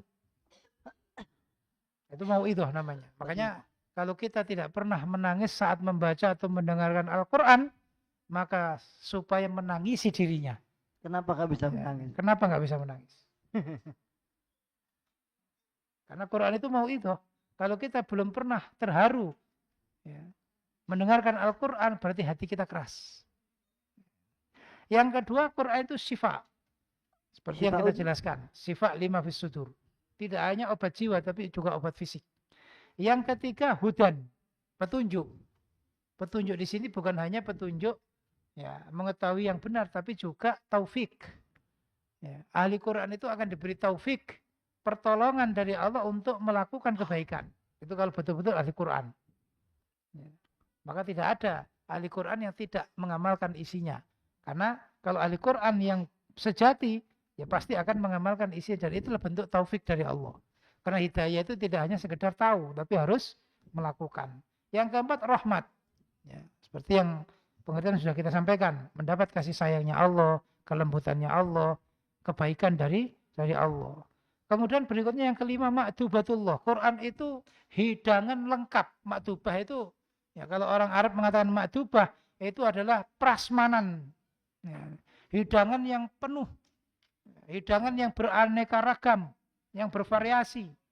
Baik makanan pembuka, makanan inti, maupun makanan penutup. Ya, kalau kita datang di tempat-tempat ya, undang-undangan yang mewah, itu pasti makanan itu tidak hanya makanan inti. Ya, kalau mungkin undangan yang di desa mungkin langsung ya satu piring makan soto, makan rawon, habis itu selesai sudah. Tapi kalau undangan yang lebih dari itu, ada makanan pembuka, ada makanan inti, dan ada makanan penutup. Ya, pulang masih diberi souvenir. Ini ma'dubah. Quran itu ma'dubah, hidangan lengkap. Seperti yang kita bahas tadi. Hidangan untuk akal, hidangan untuk jiwa, hidangan untuk fisik. Kemudian Quran juga hablullah. Ya, hablullah itu talinya Allah. Ya, ini yang membuat kita selalu dalam hidayah. Karena ya Quran itu tarafuhu bi'aitikum wa tarafuhu biyadillah. Tarafuhu biyadillah wa tarafuhu bi'aitikum. Quran itu satu ujung di jarinya Allah, di tangannya Allah, dan ujung satunya di tangan kalian. Tinggal kita bagaimana berpegang. Kemudian wa nurul mubin, cahaya yang menerangi. Memberi cahaya pemikiran kita, cahaya jiwa kita, dan cahaya kehidupan perilaku kita. Ya, akliyah, ruhiyah maupun sulukiyah. Spiritual, intelektual maupun emosional. Wasifa'un nafi'. Tidak hanya obat dalam hati, tapi juga obat dari semua penyakit. Sehingga itulah obat yang bermanfaat. Makanya sampai ada hadis, ya, diriwayatkan Rasulullah menyatakan, khairud dawa Al-Quran. Sebaik-baiknya obat itu adalah Al-Quran. Kemudian yang ke-9, wa ismatun liman tamassaka bih. Orang yang berpegang dengan Al-Quran. Quran itu sebagai isma. Isma itu adalah benteng. Ya, pelindung. Quran itu yang akan menjaga dari semua fitnah. Ya, sebagaimana kita ketahui, diri kita ada fitnah, namanya hawa nafsu.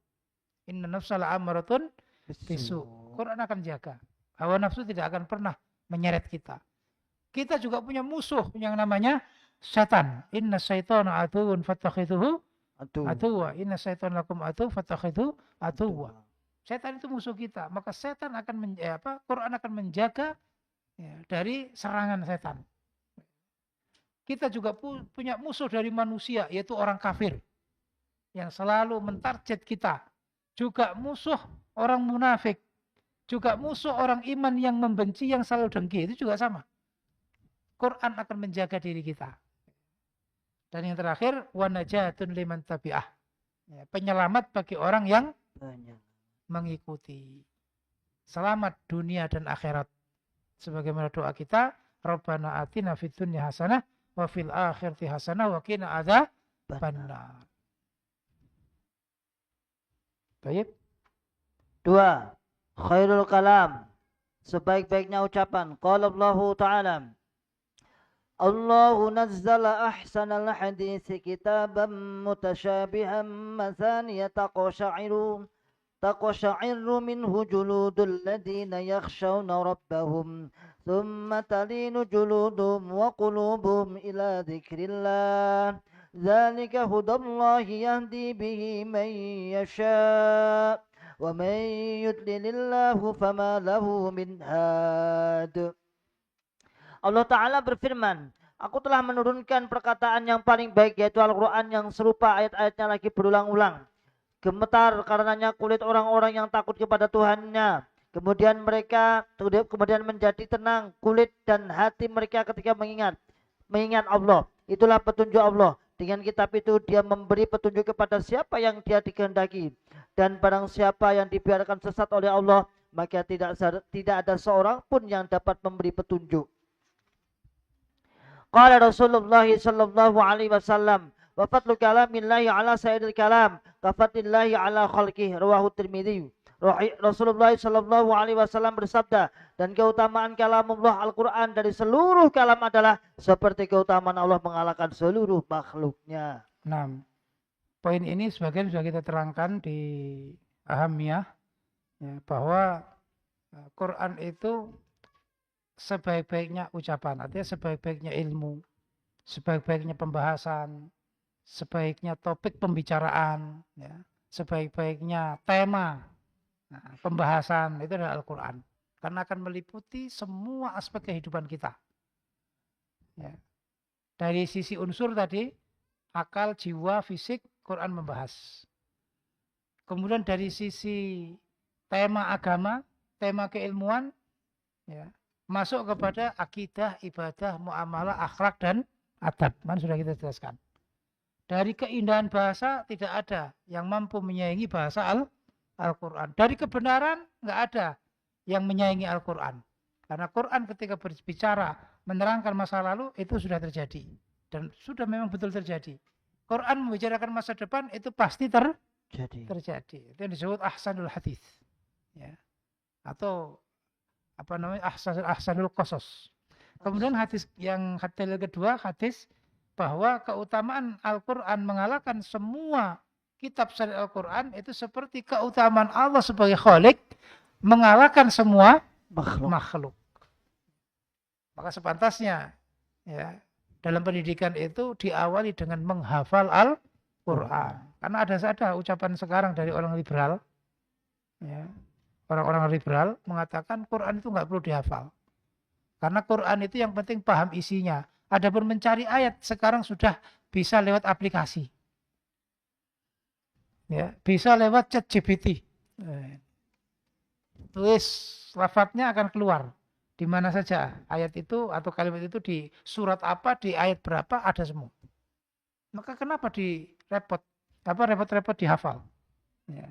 Sampai tokoh nasional di Indonesia ini ada yang menyatakan begitu, yang terkenal dengan cendekiawan, tapi berbicaranya Quran nggak usah dihafal. Karena Quran itu yang penting paham, bisa membahas, nggak perlu hafal ayat berapa, surat berapa, karena cukup dicari lewat aplikasi. Itu salah satu propaganda yang nantinya akan menghilangkan, ya, Al-Quran. Ya. Memang Quran kalau secara hanya mencari saja, mungkin nggak perlu nanya kepada yang hafid sekarang. Ya. Malah mungkin lebih cepat aplikasi daripada yang hafid. Ya. Makanya di sini pentingnya kita memahami, ya, menghafal Al-Quran, bahwa Al-Quran itu adalah khairul kalam. Ya, sudah kita bahas panjang lebar tadi. Baik, yang ketiga.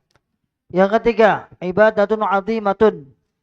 Ibadah yang agung. Qala Allah Ta'ala, Innal ladhina yatluna kitaballahi wa aqamus salata wa anfaqu mimma razaqnahum sirran wa alaniyatan yarjuna tijaratan lan tabur liyuwaffiyahum ujurahum wa yazidahum min fadlihi innahu ghafurur rahim. Innahu ghafurur syakur. Allah Ta'ala berfirman. Ya, ngantuk ini mak ngantuk apa moco. Allah Ta'ala berfirman, sesungguhnya orang-orang yang selalu membaca kitab Allah Al-Quran dan melaksanakan sholat dan menginfakkan sebagian rezeki yang kami anugerahkan kepadanya dengan diam-diam dan terang-terangan, mereka itu mengharapkan perdagangannya tidak akan rugi agar Allah menyempurnakan pahalanya kepada mereka dan menambah karunia-Nya. Sungguh Allah Maha Pengampun lagi Maha mensyukuri. Qala Rasulullah sallallahu alaihi wasallam, man qara'a harfan min kitabillahi falahu bi hasanah wal Baik, poin ketiga kita habiskan sampai poin kelima insyaallah. Nah, jadi keutamaan Quran kita selesaikan, dan besok baru membahas tentang keutamaan ahli Quran. Yang ketiga, Quran itu adalah ibadah yang agung. Ini perlu kita cermati ayatnya. Ya. Allah menyebut orang iman itu adalah innalladzina yatluna kitaballah. Jadi sifat pertama Amalan pertama, aktivitas pertama yang disebut oleh Allah itu yang selalu membaca Al-Quran. Ini menunjukkan ini sifat yang paling penting. Kalau itu ibadah, ini ibadah yang paling istimewa. Kenapa? Karena ketika orang itu selalu membaca kitabullah dan membaca ini masuk ke 7 poin tadi itu. Mendengar, membaca, memahami, menghafal, menghayati, mengamalkan, dan mengajarkan. Maka dia akan mampu menegakkan 2 simbol ibadah dalam Islam. Apa itu? Wa aqamus shalah. Ini simbol pertama. Karena sholat ini adalah simbol ibadah vertikal. Hubungan manusia dengan Tuhannya. Orang yang membaca Al-Quran, yang ahli Quran, maka secara ibadah, secara akidah, secara ibadah, itu akan istimewa. Dan yang kedua, wa anfaqu mimma razaqnahum sirran wa alaniyatan. Ya, wa anfaqu ini. Wa anfaqu itu berarti zakat. Ya, termasuk di dalam zakat. Dan zakat itu adalah simbol ibadah sosial, horizontal. Ya. Jadi hubungan dengan Allah luar biasa, hubungan dengan manusia juga luar biasa. Siapa itu? Alladzina yatluna kitaballah. Ya, maka Allah memulai dengan sifat yang paling agung. Ibadah yang paling agung yaitu membaca, yang akan menjadikan hikmah, dia akan lebih maksimal dalam menegakkan sholat sebagai simbol ibadah, ya, hubungan pada Allah, dan menguatkan, ya, hubungan dengan manusia, antar manusia, yaitu ibadah sosial. Karena simbol ibadah itu adalah sholat dan zakat. Makanya banyak ayat Quran menggandeng, ya, aqimus sholat wa atuz zakat. Nah, itulah mereka yang akan mendapatkan perdagangan yang tidak akan hancur. Karena apa? Pahalanya akan tetap ada. Nah, oleh Allah diberi tambahan, diberi keutamaan. Karena Allah itu maha mengampuni, lagi maha mensyukuri. Ya, mengampuni karena sebenarnya ibadah orang itu banyak kurangnya. Tapi Allah banyak mengampuni. Dan sebenarnya manusia ibadahnya sedikit. Tapi karena Allah maha mensyukuri, ibadah kita itu bisa membeli surga. Sebenarnya kalau dihitung ibadah kita dengan surga, ya, orang Jawa bilang nggak nyucuk, nggak sebanding. Ya, sholat saja apakah kita khusyuk dari takbiratul ihram sampai salam? Siapa yang khusyuk dari takbiratul ihram sampai salam? Zaman sekarang nggak ada. Makanya Allah maha mengampuni, lagi maha mensyukuri. Kalau Allah nggak mengampuni, nggak mensyukuri, ibadah kita itu nggak ada apa-apanya. Nggak bisa beli surga, itu nggak bisa. Bisa dipahami.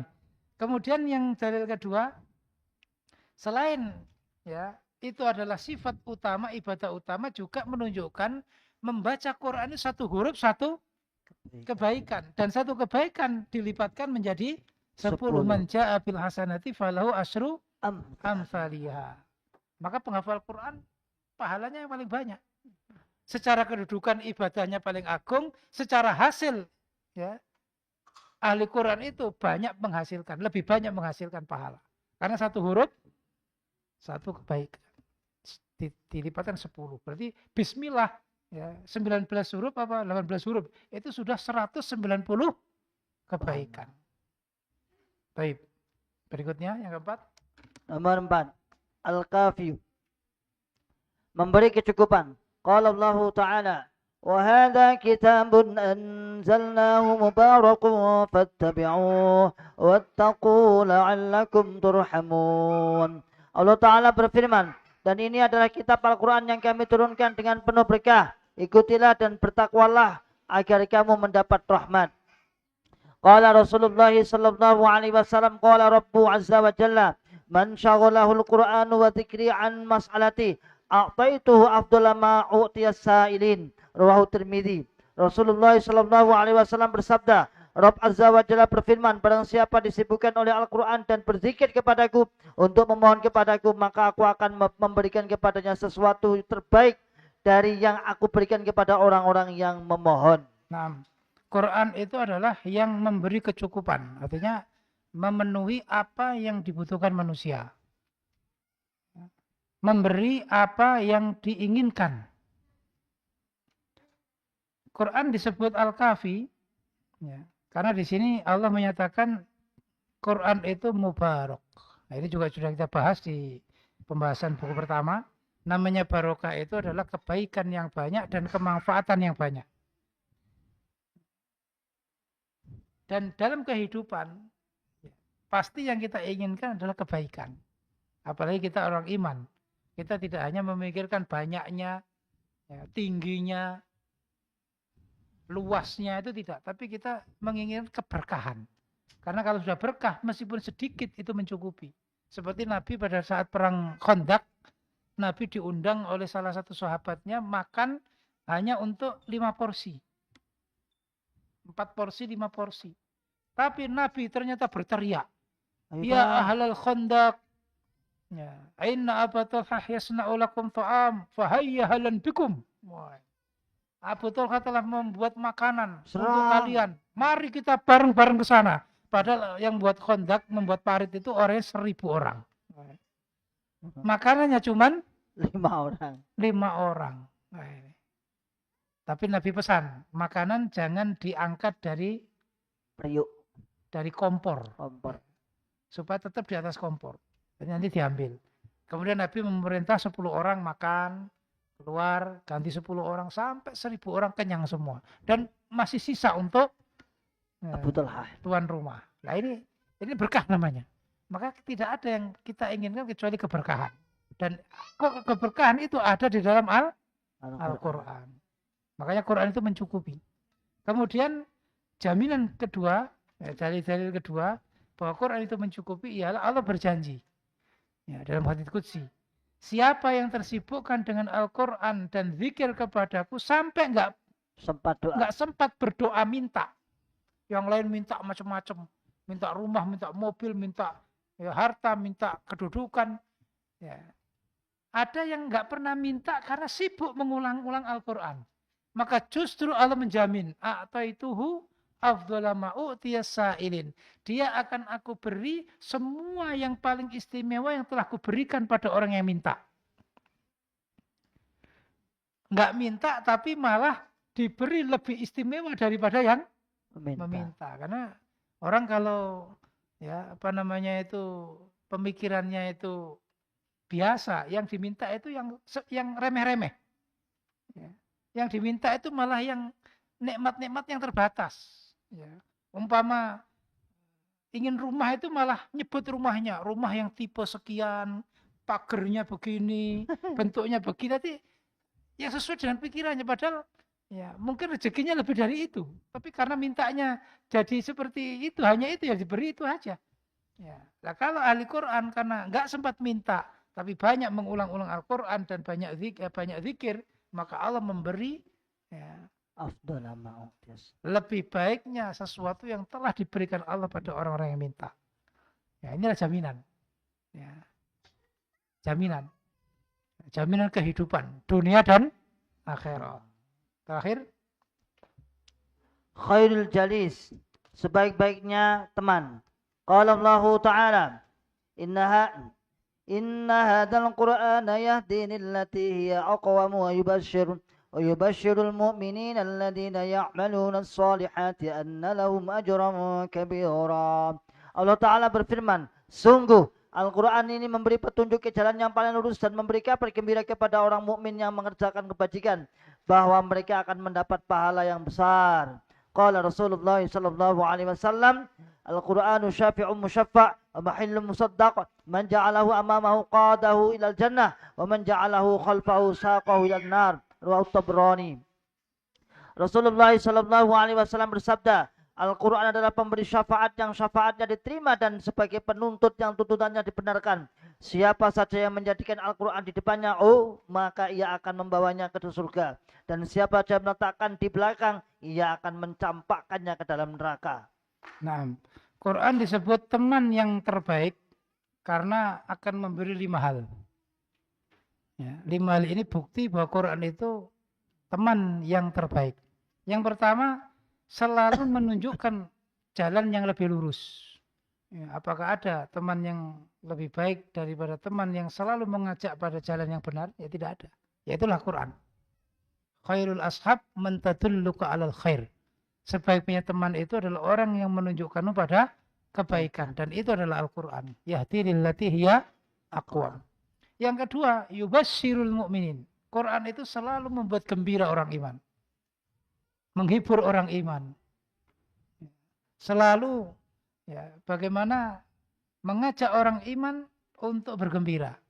Merasakan ketenangan, ketentraman bersama Al-Quran. Baik di dunia maupun di akhirat. Di akhirat akan mencari. Yu'tal Quran karrojul syahid. Quran itu akan didatangkan di hari kiamat seperti orang yang susah. Susah mencari ahli Quran. Ketika ketemu dia akan mati-matian untuk membela ahli Quran itu masuk surga. Jangan sampai masuk neraka. Karena di sana pengadilan besar. Dan pengacara yang bisa menyelamatkan, yang bisa diterima pembelaannya itu, yaitu termasuk Al-Quran. Yang ketiga, ya, dari hadisnya, yaitu syafi'un musaffa'. Quran itu adalah penolong yang memang diberi hak menolong. Penolong yang memang diberi hak menolong. Ada orang itu mau menolong tapi nggak diberi hak, ya nggak akan bisa. Ya. Ada orang diberi hak tapi nggak mau menolong, ya nggak akan pernah dia bisa menolong. Nah, Quran menolong dan memang diberi hak. Yang keempat, mahilun musaddaq, pelapor yang dibenarkan. Tadi yang kita sampaikan. Di sana itu mahkamah kubro. Ya, di sana itu adalah pengadilan besar. Karena yang diadili semua manusia.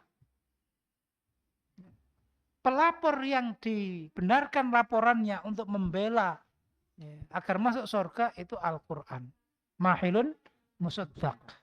Dan yang terakhir, qadahu ilal jannah. Ya. Kenapa disebut Quran itu sebaik-baiknya teman? Karena Al-Quran yang akan menghantarkan kita ya masuk ke surga. Namanya qada itu ya dari depan. Ya, jadi kita diajak, digandeng, ditarik untuk masuk surga. Ya, manusia kan cenderungnya ke kejelekan. Innan nafsa la'ammaratun bisu. Meskipun kita tahu ya neraka itu tempatnya siksa, tapi jiwa ini hawa nafsu itu kadang cenderung untuk melakukan kejahatan, melakukan kejelekan. Nah, Quran itu menarik kita agar kita selamat sampai tujuan, yaitu surga. Nah, apa ada teman sebaik itu? Itulah Al-Quran. Maka jadikan Al-Quran itu teman yang dekat dengan kita. Ya, kalau kita tidak dekat dengan Al-Quran, maka yang dekat adalah setan. Wa may ya'su an dzikrir rahman nuqayyid lahu syaitanan fahuwa lahu qarin. Dia menjadi qarinnya. Inilah 5 keutamaan Quran yang perlu kita hadirkan dalam benak kita agar kita tidak jauh dengan Al-Quran sehingga mendapatkan keberkahan Al-Quran. Alhamdulillah. Enggak jadi jam 12 ya. Tapi sesuai dengan tadi jam 12 kurang 2 jam setengah. Kurang 2 jam setengah. Baik, kita lanjutkan setelah jam 8 saya. Oh, jam 8. Subuh enggak ada, Bri? Enggak ada. Oh, enggak ada. Jauh-jauh sana. Baik, kita mulai besok jam 8. 8 ya. Jam kita mulai. Ya, karena materi insyaallah masih banyak. Jazakumullah khairan atas perhatian dan kehadirannya. Wallahul majlis sadat wal hadi ila rasyad. Assalamualaikum warahmatullahi wabarakatuh. Waalaikumsalam warahmatullahi wabarakatuh.